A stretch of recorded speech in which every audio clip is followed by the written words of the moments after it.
Merci bien. Mesdames et messieurs les journalistes, à la suite du modérateur, je voudrais à mon tour vous remercier pour votre présence à cette conférence de presse.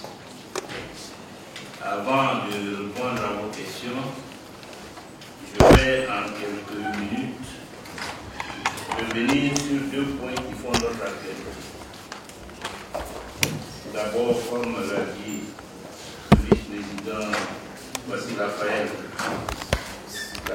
sur la décision du Conseil constitutionnel de lundi dernier de récaler ma candidature à l'élection présidentielle, et puis sur les suites que nous entendons donner au combat contre le quatrième mandat de Alassane Ouattara, qui serait désormais président à vie de notre pays.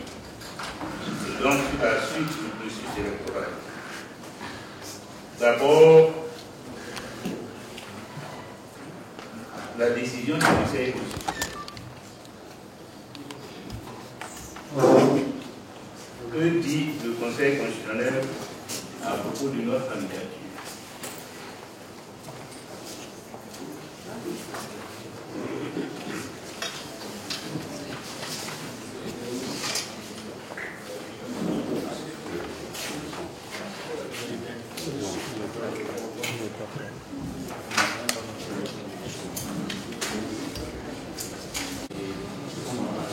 L'arrêt que vous connaissez, elle valide 29 638 parrainages qui se répartissent, comme elle l'a indiqué, à 21 143 parrainages au numéro de carte de nationalité erronée, 3 046 pour fausse carte électeur, 2 405 pour double décomptage, 1065 pour cause de double parrainage, 1976 pour région ou identité erronée, et enfin 3 parrainages de la diaspora. Sur les 37 412 parrainages requis, elle en conserve 16 908. Pour nous, ces chiffres sont proprement hallucinants. Notre dossier a été rejeté sur la base d'éléments que nous refusons avec la plus extrême fermeté. Des éléments imaginaires et par certains aspects injurieux à notre égard, au mien d'abord, et à celui des militants qui ont durant plusieurs semaines arpenté la Côte d'Ivoire pour recueillir des signatures, qui ont ensuite consacré des soirées et des week-ends à saisir les noms des parrains et à tout vérifier minutieusement. Lundi dernier, nous avions le sentiment d'être brusquement transportés sur une autre planète. Aucune des données livrées dans l'arrêt du Conseil constitutionnel ne correspond en effet à notre dossier de parrainage. Le vrai, celui que nous avons déposé devant la commission électorale indépendante. Le Conseil constitutionnel nous attribue, quand on fait le total, 46 536 parrainages. Alors que sur la clé USB déposée à la CEI, le chiffre s'élève à 44 382 parrains dans 20 régions et non 30 régions, comme le dit Madame la Présidente du Conseil constitutionnel. Soit 120,49% du nombre nécessaire. Et nous avons la fiche que nous avons déposée correspondant aux 20 régions, avec en face de chaque région le nombre de parrains requis et le nombre de parrains que nous avons enregistrés. Et je crois que cette fiche est disponible, je crois qu'elle est là. On remettra aux journalistes une copie de cette fiche. Nous avons dépassé largement les parrainages.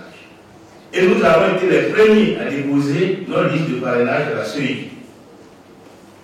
Parce que, pour nous, et je crois que le Conseil constitutionnel le reconnaît, le parrainage, c'est une petite formalité.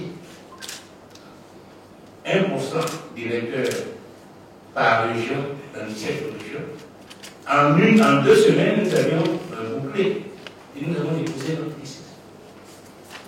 Avec des réserves, puisque nous avons réalisé 120, au moins 121%. C'est-à-dire, dans chaque région, nous avons 20% de parrains supplémentaires pour les cas de doublons, afin que notre parrainage ne soit pas retardé. Donc, 44 382 parrainages déposés sur la clé USB, laissés entre les mains de la CEI, 46 546 comptabilisés par le Conseil constitutionnel. Entre les deux institutions, un différentiel de 2164 parrainages. Donc, dans la traversée du Conseil, de la Commission électorale indépendante, on nous a ajouté 2000 parrains supplémentaires. D'où viennent-ils? Ce n'est évidemment pas acceptable. Il est donc évident que le dossier de parrainage analysé par le Conseil constitutionnel pour révoquer notre candidature n'est pas celui que nous avons déposé à la suite. 2164, c'est la différence. Le crime était presque parfait seulement. Je tiens à votre disposition la décharge remise par la CEI avec notre nombre total de parrains. Donc, si vous avez la décharge, vous verrez que nous avons déposé 44 000. Si vous comptabilisez ce que Madame la présidente du Conseil constitutionnel a indiqué, elle parle d'un total de 46 000. D'où viennent les 2 000? Ce qui signifie que le document qui lui a servi de base de travail n'est pas du nôtre. Je rappelle que ce n'est pas la première fois que la CEI se trouve confrontée à un problème de cette nature. Le 19 mai dernier, le porte-parole de l'institution avait reconnu des manipulations frauduleuses portant sur des faits de transhumance sur la liste électorale. Il avait saisi la justice. Selon nous, nous n'avons jamais eu connaissance des conclusions d'une enquête. Lorsqu'on a les moyens de manipuler la liste électorale, on a aussi les moyens de transférer du faux dossier de parrainage. Pour ce qui nous concerne, en dehors du différentiel de 2164, un autre élément évoqué démontre également que le dossier examiné n'est pas le nôtre. Le Conseil constitutionnel parle de fraude et de carte nationale d'identité fictive. C'est injurieux et c'est faux. Nos camarades qui ont arpenté la Côte d'Ivoire ont tout naturellement sollicité à nouveau nos compatriotes qui nous avaient accordé leur parrainage en 2020. Et une immense majorité d'entre eux ont accepté de nous parrainer à nouveau. 80% de nos parrains de 2025 nous avaient déjà parrainé en 2020. À l'époque, leur parrainage avait été validé. Une information validée en 2020 ne peut pas être invalidée en 2025. Nous n'étions pas nouveaux dans le jeu électoral. Ce n'était pas notre première expérience de parrainage. Nous l'avons réussi en 2020. Si nous l'avons réussi, si des gens nous ont parrainé en 2020, pourquoi nous allons les abandonner pour aller chercher d'autres nouveaux parrains? Donc, naturellement, nous sommes appuyés sur nos parrains de 2020. C'est vers eux que nous sommes adressés. Faut-ils relever leur confiance en 2025? Et ils l'ont fait à 80%. Et ce sont ces mêmes parrains de 2020 se retrouvent à 80% sur la liste de 2025. Comment des gens qui ont parrainé en 2025 régulièrement peut-on les considérer comme de faux parrains alors qu'ils figurent sur la liste électorale? Et quand on va à la CEI, la première chose que la CEI vérifie par rapport à votre liste de parrains, c'est de vérifier que tous ceux qui sont sur votre liste de parrainage sont effectivement sur la liste électorale. Ils le font devant vous. Et ceux-là, ce ne sont pas de nouveaux électeurs. Puisque entre 2020 et 2025, la révision de la liste a consisté uniquement à enregistrer les nouveaux majeurs. Et ceux qui n'y étaient pas auparavant, on ne touche pas à la liste des anciens électeurs. Donc, s'ils étaient bons en 2020 comme électeurs, pourquoi en 2025 ils deviennent de faux électeurs? Parce que quand on dit que c'est un faux parrain, Ça veut dire que c'est quelqu'un qui ne méritait pas d'être sur la liste. Comment cela est-il possible? Nos parents, les vrais, n'ont pas changé de document d'identité entre ces deux dates, entre 2020 et 2026. Je rappelle en outre que la CNI, la carte nationale d'identité, n'est pas nécessaire pour valider un parrainage. Dès lors que le numéro de la carte d'électeur constitue l'élément essentiel d'identification. 21 143 parrainages nous ont été indûment retranchés. Et pour mémoire, je voudrais rappeler que le communiqué officiel de la CEI stipule que la liste de parrainage doit comporter le numéro de la carte d'électeur et le cas échéant, celui de la carte nationale d'identité. Le cas échéant, ce n'est pas nous qui l'avons inventé, c'est le texte de la CEI. Donc on ne peut pas, en 2025, considérer que celui qui figure sur la liste électorale, avec en face de son nom, son numéro de carte d'électeur, est un faux électeur. Tu n'as pas le droit de parrainer quelqu'un. Si on est sur la liste et qu'on a en face de son nom, son numéro de carte d'électeur, on est un électeur régulier. Et on a le droit de parrainer qui on veut. Si on n'a pas son numéro de carte d'électeur, il faut mettre en face son numéro de carte nationale d'identité. C'est ce que la CEI elle-même dit. Et la loi n'a pas changé. Concernant les doublons éventuels, l'article 54 du Code électoral fait obligation de nous en parler. Madame la Présidente indique qu'il y a des doublons. Pourquoi elle n'applique pas l'article 54? Pourquoi elle ne nous informe pas de ces doublons? Si elle l'avait fait, si nous avions eu accès au dossier, nous aurions constaté que le dossier qui est en sa possession n'est pas le nôtre. Et certainement fait en sorte qu'elle est le véritable dossier de parrainage que nous avons déposé devant la commission électorale indépendante. Mais comme vous le constatez comme moi, je ne suis pas le seul dans ce cas.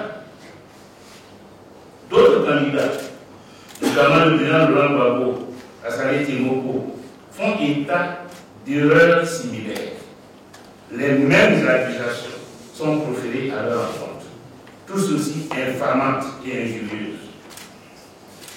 Il est évident qu'il n'est pas acceptable que notre candidature soit rétorquée sur la base d'un dossier de parrainage qui n'est manifestement pas le nôtre. Il n'est pas davantage acceptable que notre honorabilité soit ainsi traînée dans la boue. Ça fait presque 40 ans que je suis dans la politique. Et en 40 ans, j'ai parcouru toute la Côte d'Ivoire en tant que président du FPI. Et j'ai exercé toutes les fonctions. En 90, j'ai été élu maire de la commune de Montbano à 37 ans. 90, ça fait plus de 30 ans. J'ai été ministre en 2000 et premier ministre en 2000 à 47 ans. J'ai été président de région. Aujourd'hui, je suis député depuis 10 ans.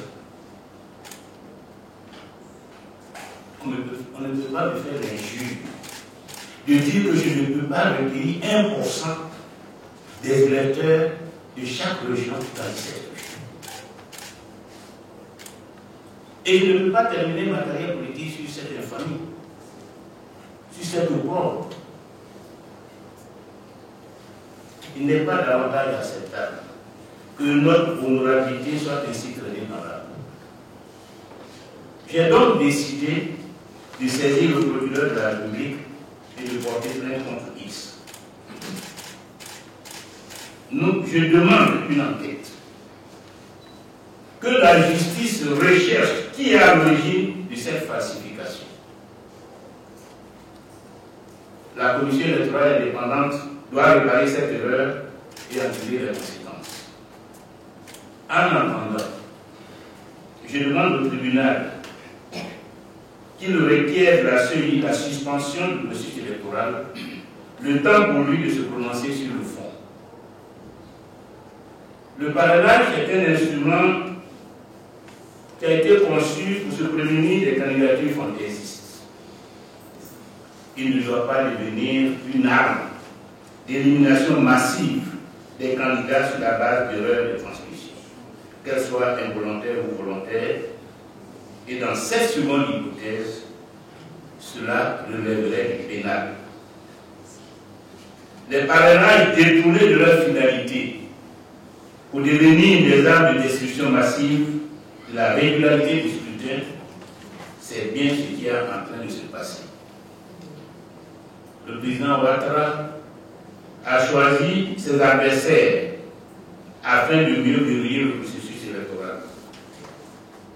Les trois présidents des partis d'opposition, que sont le PDCI-RDA, le PPACI et le FPI, sont éliminés. En retenant les personnalités dont la candidature recueille son assentiment, le président, qui espère être au pouvoir à vie, veut faire croire à la communauté internationale que tout va bien en Côte d'Ivoire. Il faudrait vraiment être stupide pour avaler de tels inerties. Tous les candidats qui pouvaient constituer à ses yeux un danger ont été méthodiquement retoqués. Mais notre objectif reste le même: empêcher un quatrième mandat inconstitutionnel et immoral. Je l'ai dit, nous demandons la suspension du processus électoral le temps que soit confirmé que le Conseil constitutionnel s'est appuyé sur du faux, sur des dossiers imaginaires pour rendre sa décision. Nous ne pouvons pas nous rendre complices de ce verrouillage. Le processus électoral doit être repris à zéro, sur des bases objectives et transparentes, et naturellement sans Alassane Ouattara qui doit renoncer à y participer. Cette bataille implique l'unité absolue de l'opposition. Notre objectif est l'efficacité. Il ne m'appartiendra pas de définir seul les modalités de la lutte contre le quatrième mandat. Nous devons les définir ensemble. Quand je dis non, il s'agit des partis politiques de l'opposition significative qui sont contre le quatrième mandat d'Alassane Ouattara. Aller en ordre dispersé n'aurait pas de chance. Seule une stratégie commune permettra d'empêcher le quatrième mandat. J'ai mis en employé avec toute mon énergie. Je vous remercie. À ce terme-là, nous avons été saisis. Et je crois que c'est une question qui est celle de Vincent D. de dire l'article 54. L'article 54 dit que si le Conseil constitutionnel constate des écarts entre les parrainages requis et les parrainages déposés, il doit, le Conseil constitutionnel, en aviser le candidat et lui permettre de combler les écarts en 48 heures. C'est ce que l'article 54 dit. Malheureusement, Madame la Présidente du Conseil constitutionnel a estimé que nous n'avions pas le droit de jouir de ce droit. Voilà. Elle a décidé à notre place, au prétexte que de toute façon, même si nous comblions, nous ne pouvions pas être retenus, étant donné le nombre de, entre guillemets, faux parrainages. Mais même si on ne peut pas, si on a un droit, laissez-nous jouir de ce droit. Même le président, le prisonnier qui est condamné à mort, on sait qu'il doit mourir, mais on le nourrit quand même. Jusqu'au jour où on va le porter au poteau d'exécution. Donc ce n'est pas une attitude juridique. Quand quelqu'un a un droit, on lui accorde son droit. Après, on le juge par rapport à l'ensemble des critères pour savoir si, malgré le fait qu'il ait comblé ce déficit, il reste inéligible compte tenu des autres paramètres, compte tenu des autres facteurs qu'il n'a pas pu satisfaire. Donc, mais évidemment, quand on a envie nécessairement d'éliminer un candidat, on ne lui accorde pas la possibilité de combler ses déficits. Donc, nous n'avons pas été saisis. On ne nous a pas indiqué à aucun moment que notre dossier comportait des insuffisances, notamment le fait qu'il y avait des doublons, ou même qu'il y avait des milliers de parrains fictifs, à aucun moment. Alors que nous avions une réserve immense de parrains, pour le cas où on nous solliciterait. Étant donné que nous avons déposé le dossier très tôt, tous les parrainages qui sont venus, qui nous sont parvenus par la suite, nous les avons gardés pour le cas où on nous solliciterait pour combler des déficits.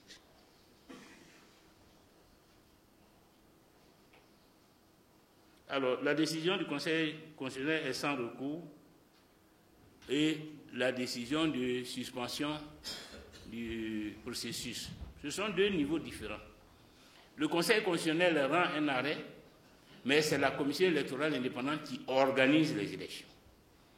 Et si nous observons à un moment donné que la Commission électorale indépendante a failli à sa mission, que son travail contient des insuffisances, porte préjudice à notre candidature, c'est notre droit de saisir la justice, afin que la justice enquête sur les fautes de la Commission électorale indépendante et puisse nous rétablir dans nos droits. Donc nous agissons au niveau de la Commission électorale indépendante et non au niveau du Conseil constitutionnel.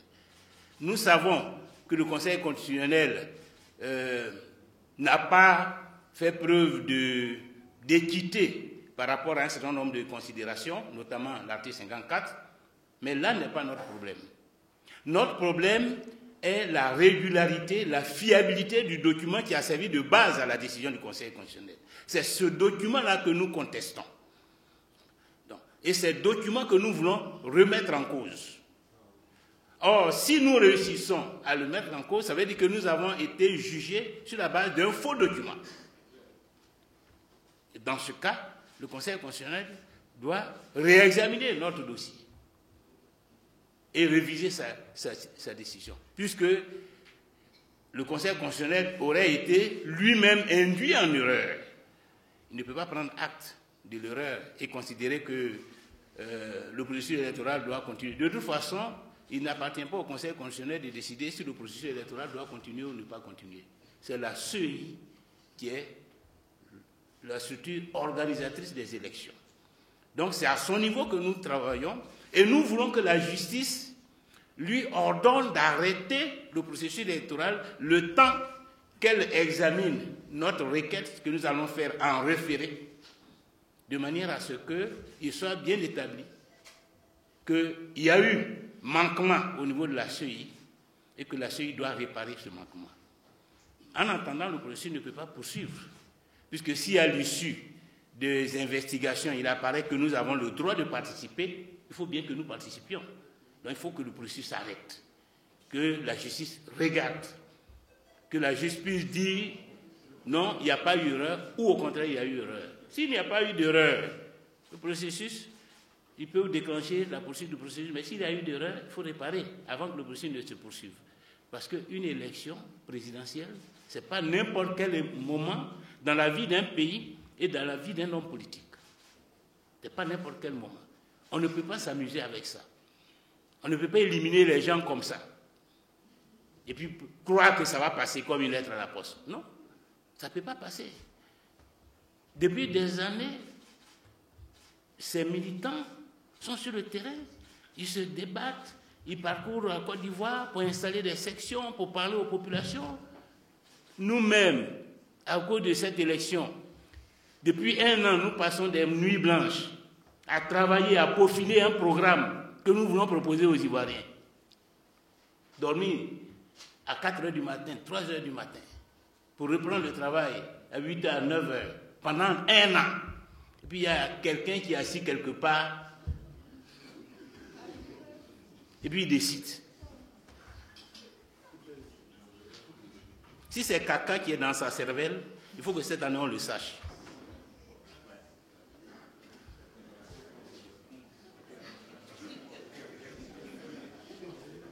Alors, Moïse dit, mais en 2020, vous avez mené cette bataille contre le 3e mandat.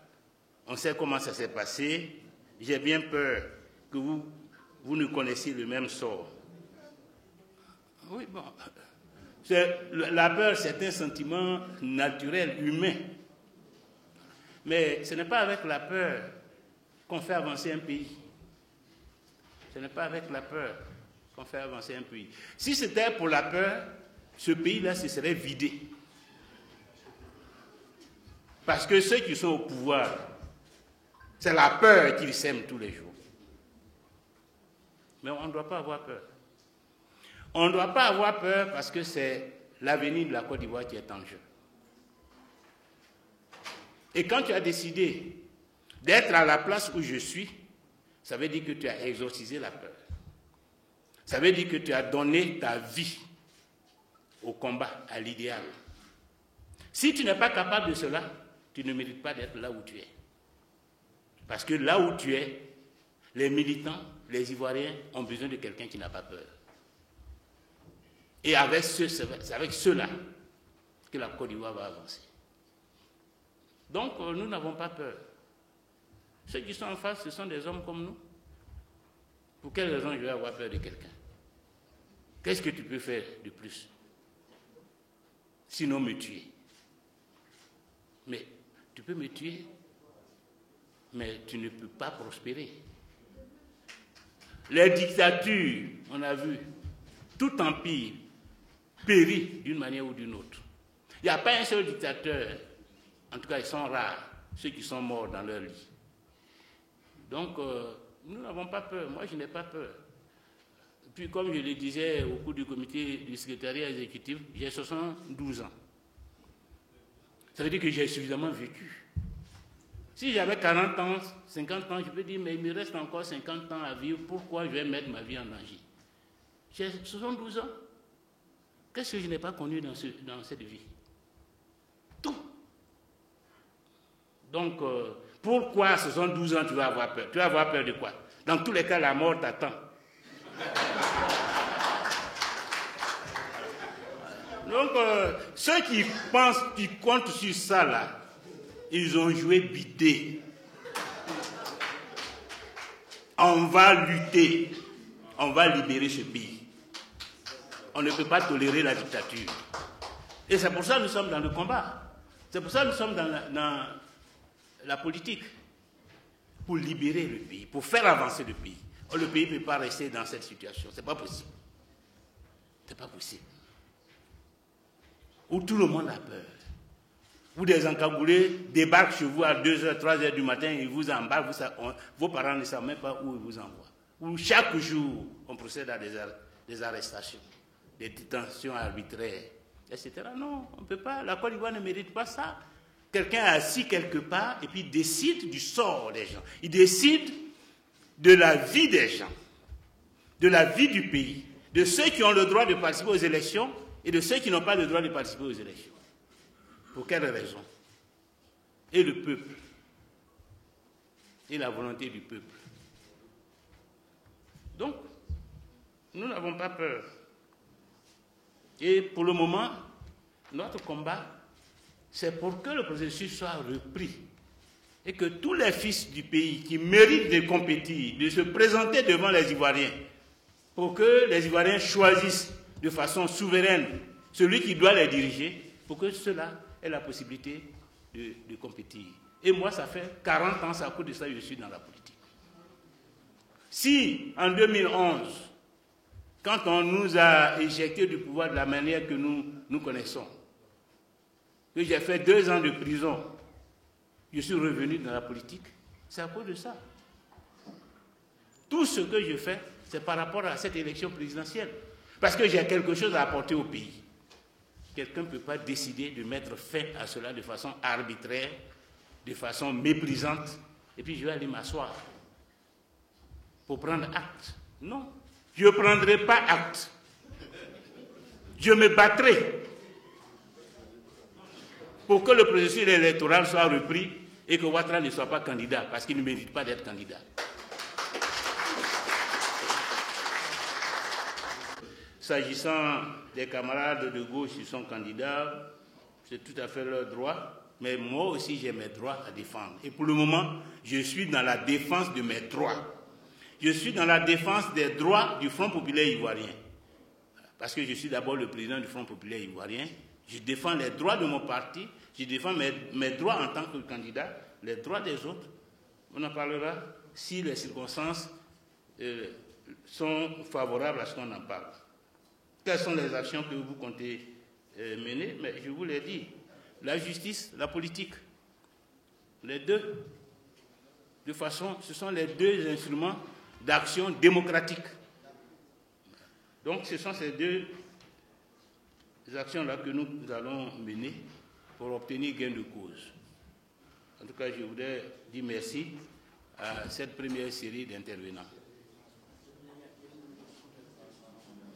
Oui. Notre candidat et parti politique recalé.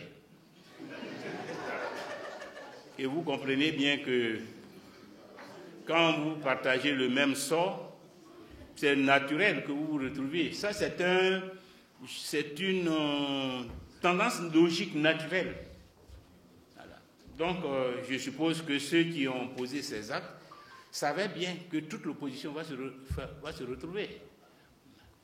Vous ne pouvez pas faire ça et puis penser que les gens vont rester chacun à pleurer dans son coin.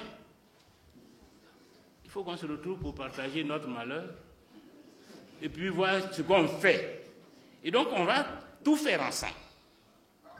Donc, mais là, c'était une première visite pour consolider le processus de rapprochement que nous avons opéré depuis plusieurs mois, notamment à travers notre participation à la marche du 9 septembre et au meeting du PPACI du 16 septembre.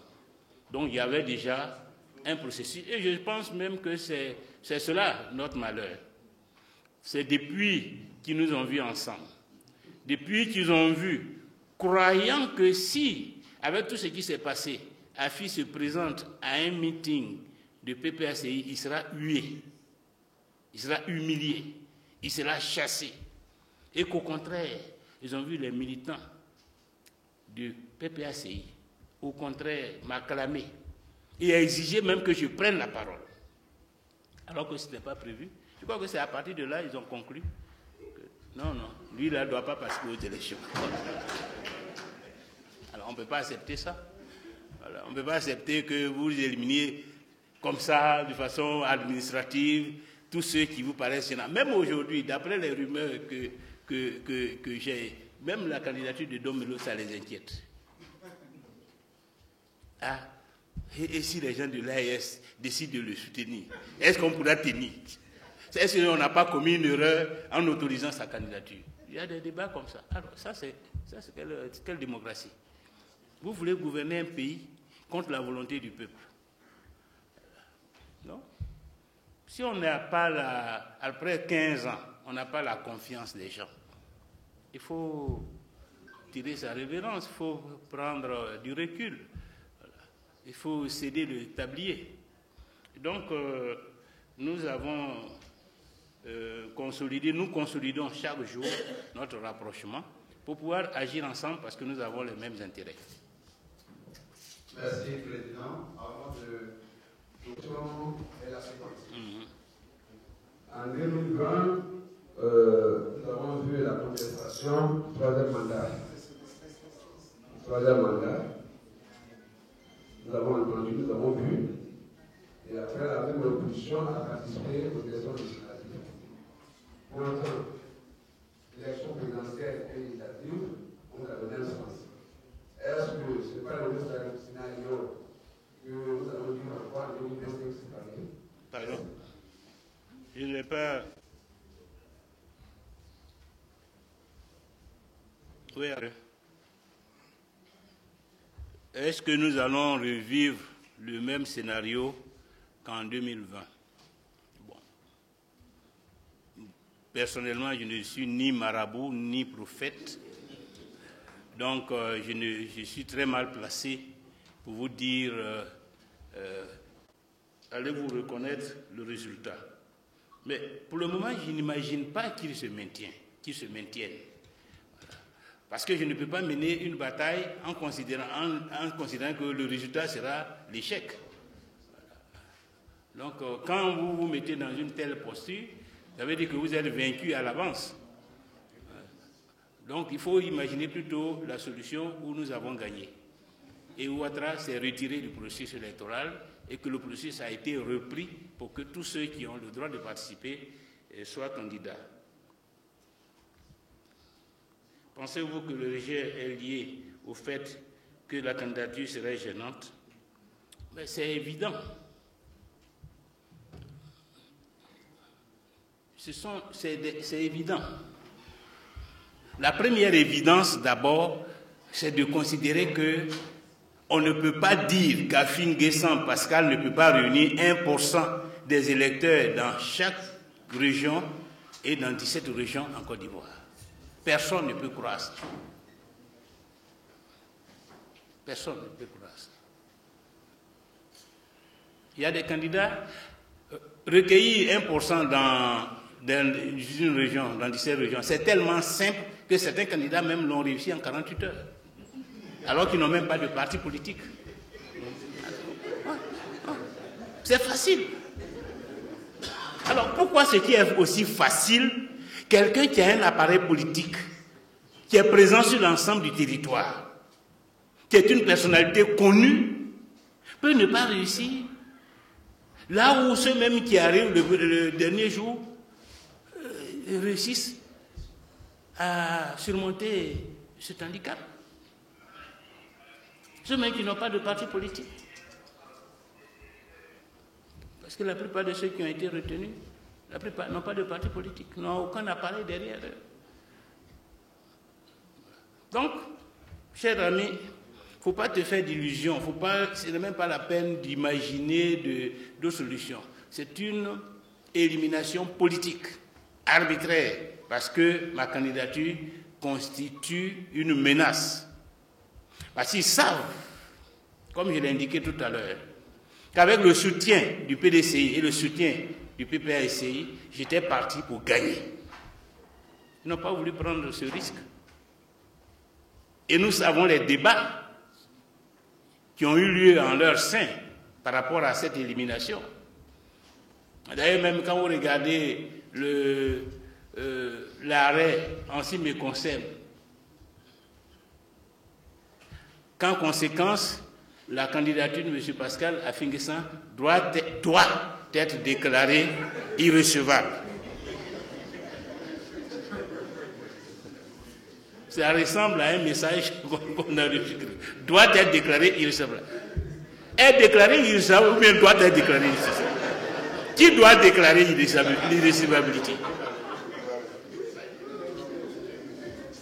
Donc, alors quand vous voyez tout ça, vous pouvez lire entre les lignes.